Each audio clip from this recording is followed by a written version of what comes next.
लक्ष्मी नारायण नारायण हरे हरे बद्री नारायण नारायण हरे हरे बद्री नारायण नारायण हरे हरे श्रीमन्नारायण नारायण हरे हरे श्रीमन्नारायण नारायण हरे हरे विष्णु नारायण नारायण हरे हरे विष्णु नारायण नारायण हरे हरे श्रीमन्नारायण नारायण हरे हरे श्रीमन्नारायण नारायण हरे हरे श्रीमन्नारायण नारायण हरे हरे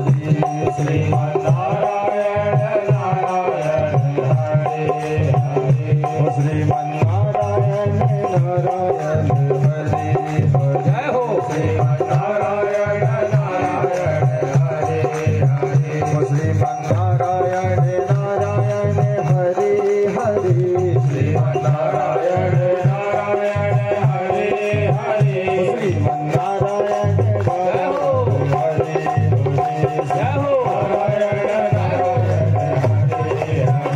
श्रीमन्नारायण नारायण हरे हरे श्रीमन्नारायण नारायण हरे हरे श्रीमन्नारायण नारायण हरे हरे श्रीमन्नारायण नारायण हरे हरे बोलिए वृंदावन बिहारी लाल की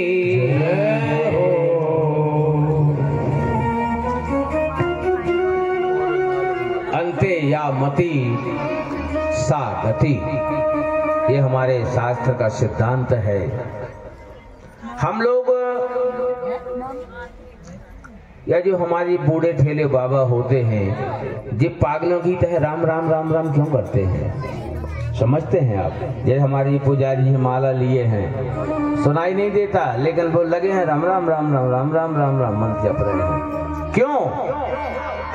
एक तो बंदे हमसे कह रहे थे, बड़ा अच्छा प्यारा समझदार पढ़ा लिखा आदमी मिला हमें, बोले महाराज ये रामधुन की 24 घंटे की चर्चा होती है तो भगवान को बुरा नहीं लगता होगा। बोले अगर हम किसी से कहें, किसी का नाम है राम कृपाल क्या जागेश्वर, जो भी नाम है, कहे जागेश्वर जागेश्वर जागेश्वर जागेश्वर जागेश्वर जागेश्वर जागेश्वर जागेश्वर जागेश्वर जागेश्वर, तो वो रूठ नहीं जाएगा। लेकिन हमारे राम को सीताराम की 24 घंटे उनको बुरा नहीं लगता। सीताराम जय सीताराम, सीताराम सीताराम, या राधे श्याम, या जय शिव शंकर।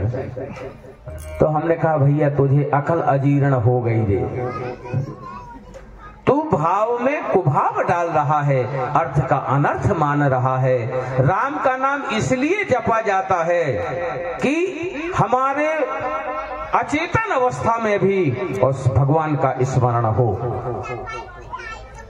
चेतन में तो होता ही हो, लेकिन अगर हम अस्वस्थ हो जाएं तब भी हमारे मुख से राम का शब्द निकलना चाहिए। श्वास श्वास में राम रट वृथा श्वास मत खो, ना जाने इस श्वास का आना होए न होए। अरे कल मरना था, आज ही तैयार हैं, मुक्ति तो हमारे नाम में होनी है। आज जब अजामिल को इस बात का भान हो गया कि नारायण कहने से इतना बड़ा पुण्य प्राप्त होता है, सारी माया को त्याग दिया महाराज और भगवान के भजन में लीन हो गया। क्षण मात्र के भजन में उसको मुक्ति का साधन बना लिया। समय पूजा, स्वर्ग से विमान आता है और भगवान का स्वरूप पाकर के 4 भुजाएं उसकी हो जाती हैं और स्वर्ग का चला गया।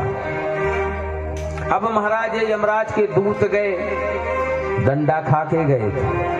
धर्मराज से बोले, एक हमारे कथाकार विनोद कर रहे थे, देखो चर्चा चर्च है, थोड़ा सा हास्य डाल दिया उनने। गए महाराज यमराज से बोले, लो महाराज जाहे तुम डंडा डरेश, हमें तुम्हारी नौकरी नहीं करने। क्यों भैया? बोले हम गए थे वहां, वो विष्णु के दूत आए और जब तुम्हारी चलता ही नहीं है उनके सामने, तो फिर काय का हम उनका भेज दे। हम तो सोचते कि आप सबसे बड़े हो, सबको दंड देते हो, निर्णय करते हो, तुमसे बड़े भी कोई हैं। धर्मराज ने पूछा यमराज ने, क्या आखिर भैया हुआ क्या? इतने तुम ताव में हमारी ड्रेस और डंडा क्यों फेंक रहे हो, फीता बेल्ट? सारी कथा सुनाई कि धरती लोक में गए थे, एक अजामिल नाम का अपराधी था, उसने इतने अपराध किए, सारी लिस्ट गिनाई, लेकिन वहां ऐसा हुआ उसने नारायण नारायण 3 बार कह दिया। तुरंत यमराज ने उन दूतों के मुंह पे अपनी ऐसी तौलिया लगा दी। बोले भैया अब बोल दो, सो बोल दो। अब ना बोल रही है, क्यों? ये 28 नर के तो ही लगे नंबर से, और अगर तेने नारायण यहाँ सुना दिया तो हमारा व्यापार तो जय जय श्री सीताराम हो जाएगा। अब कोई नर का ही में नहीं बचेगा, नारायण के सब तर जाएंगे, तो फिर हमारी जागीर खत्म। विनोद था, किसी संत ने कहा। तो कहने का भाव, भगवान की कथा इतनी पावन पुनीत है कि अजामिल जैसे पापियों को भी अगर उद्धार कर सकती है, तो अब जो नरकों की चर्चा भई थी, उन नरकों का हमें भय खत्म हो जाता है। इसलिए नरकों के बाद अजामिल की बात की जाती है। और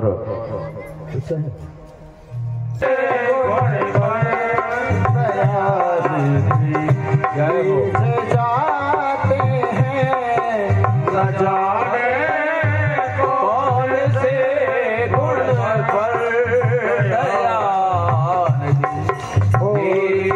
जाते हैं, न जाने कौन से गुण पर दयानिधि रीझ जाते हैं, न जाने कौन से गुण पर दयानिधि रीझ जाते हैं, हो न जाने कौन से गुण पर दयानिधि रीझ जाते हैं।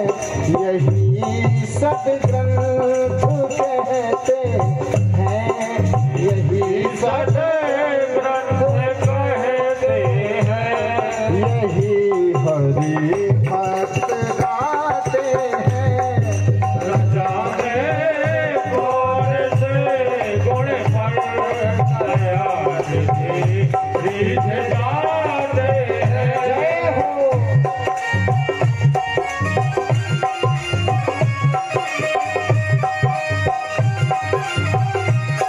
हरि बोल।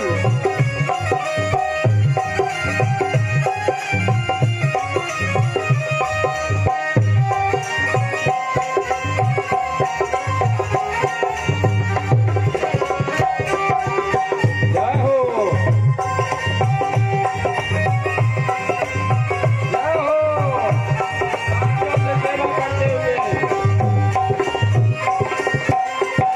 नहीं स्वीकार करते हैं निमंत्रण नृप दुर्योधन का, नहीं स्वीकार करते हैं निमंत्रण नृप दुर्योधन का, हो नहीं स्वीकार करते हैं निमंत्रण नृप दुर्योधन का, विदुर के घर पहुँच कर भोग, विदुर के घर पहुँच कर भोग, छिलकों का लगाते हैं, लगाते कौन से गुण पर दयानिधि रीझ जाते हैं,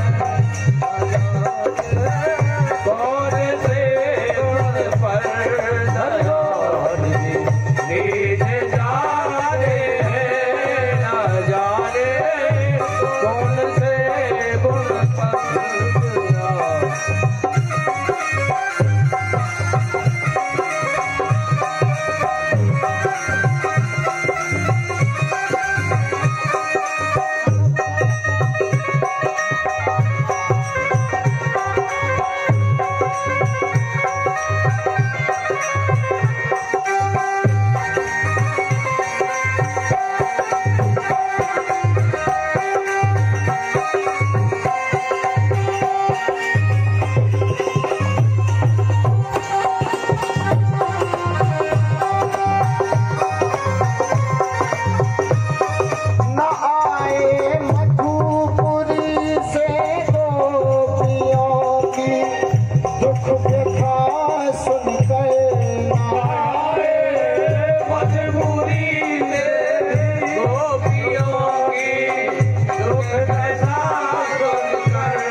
Yeah.